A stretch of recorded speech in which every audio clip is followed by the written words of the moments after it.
It started with laughter, the kind that echoes off cafeteria walls, sharp, careless, cruel. Everyone thought it was just another lunch break at Jefferson High. The chatter, the clinking trays, the smell of pizza and fries filling the air. But for Amara Lewis, it was another day of survival. She sat at the far end of the cafeteria, earbuds in, eyes down, sketching quietly in her notebook. Drawing was her escape, her silence against the noise of people who never understood her. Amara had just transferred that semester, the only black girl in her grade. She was quiet, soft-spoken, the kind of person who stayed invisible. But in a room full of teenagers looking for attention, invisibility is dangerous. Across the room, a group of boys laughed too loud. Tyler, Logan, and Chase, the so-called golden boys of the school. Varsity jackets, rich parents, zero consequences. They'd been eyeing Amara all week, throwing comments when teachers weren't listening. Why you always sittin' alone? You think you're better than everyone? She ignored them, like she always did.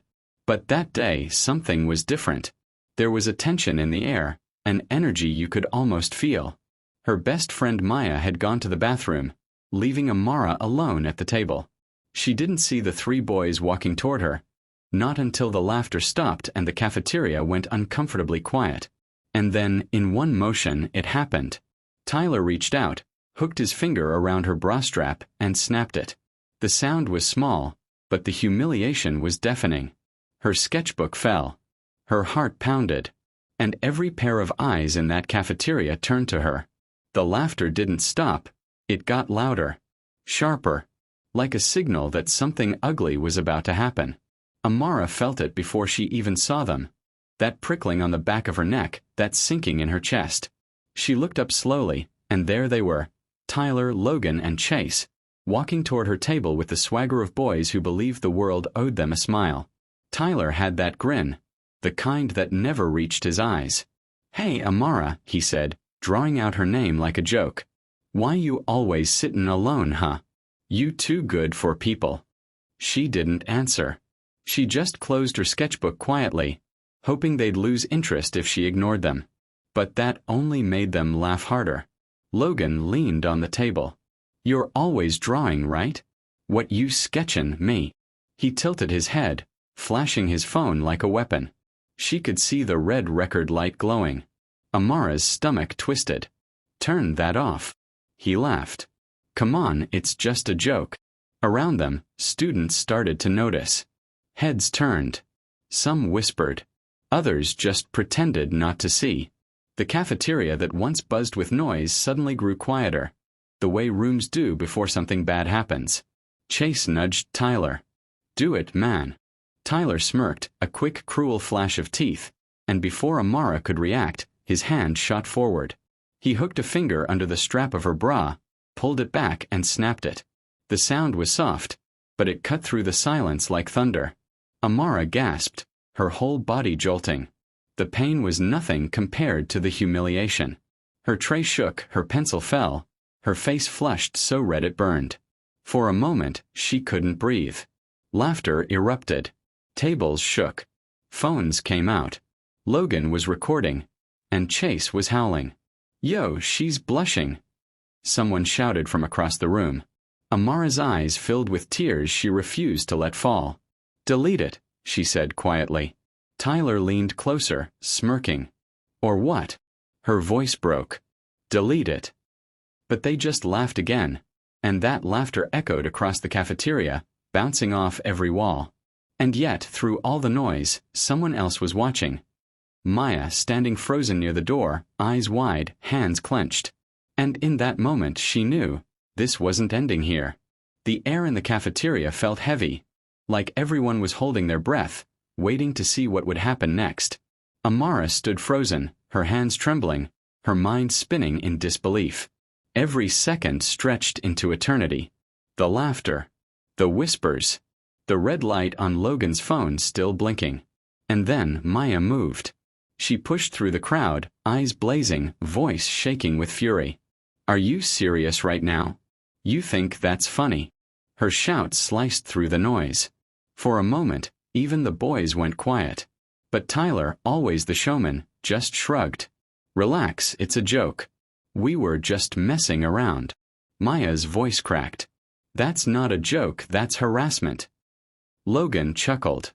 Oh look, the best friend's talking now. He turned his phone toward her. You wanna be in the video too? That was it. Maya grabbed the phone out of his hand before he could react. There was a small struggle, and for a second it almost fell. But she caught it, clutching it tight to her chest. You're done, she hissed, then turned to Amara. Come on. We're going to the office. Tyler called after them, laughing. Good luck getting us in trouble, sweetheart. The words echoed as they walked out. Amara's vision blurred, not from tears anymore but from anger. Pure, shaking, heavy anger.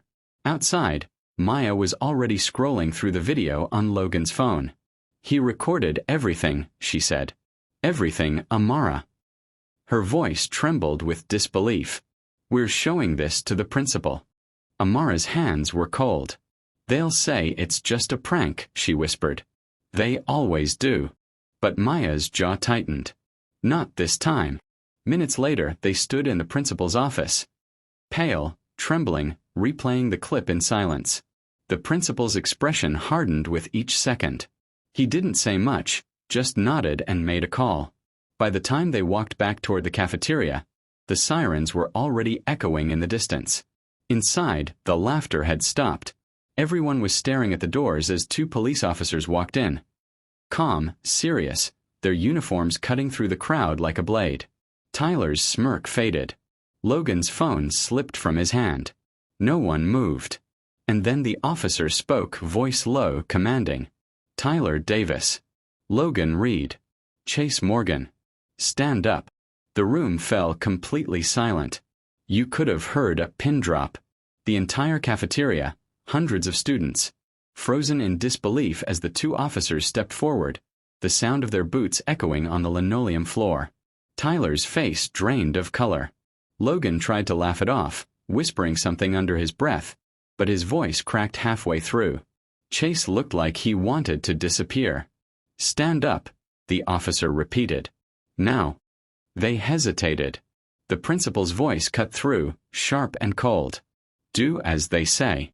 Slowly, the boys rose from their seats.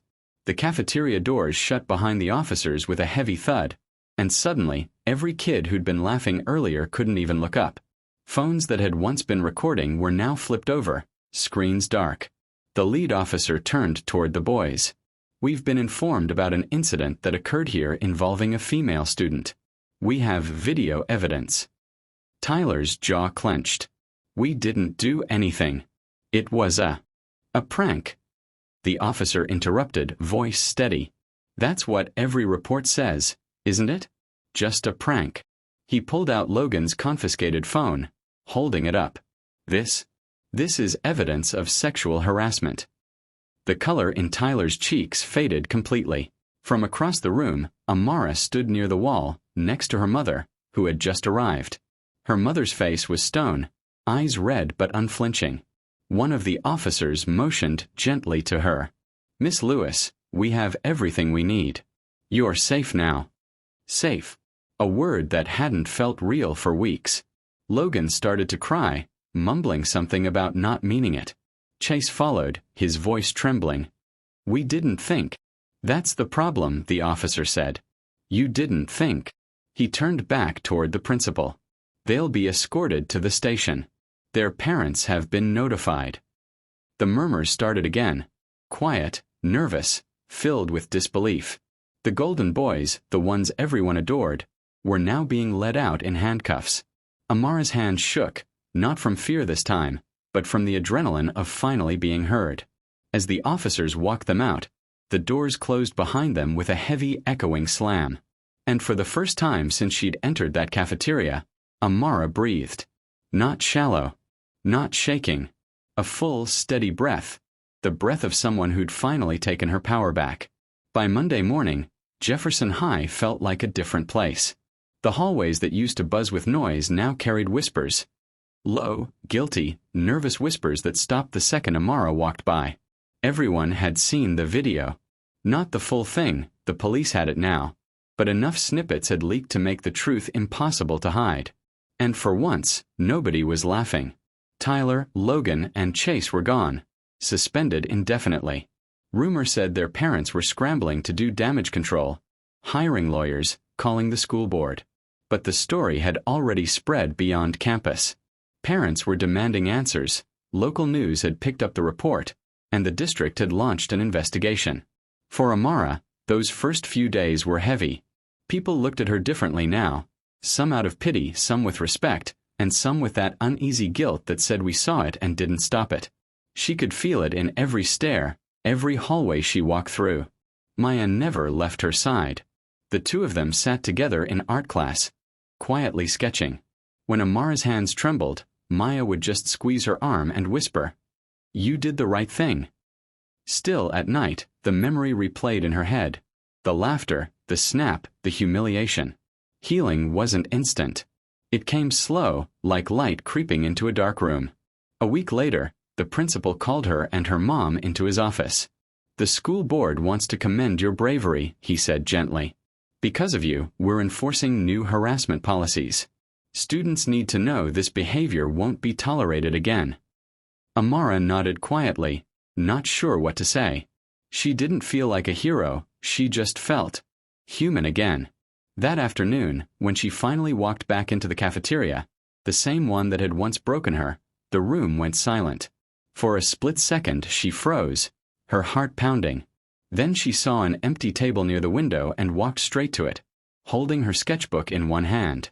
She sat down, opened a new page, drew a single line, then another. This time her hand didn't shake, because silence might protect the cruel, but her voice had set her free. If you were in Amara's place, what would you have done? Let me know in the comments. And don't forget to subscribe for more true stories like this.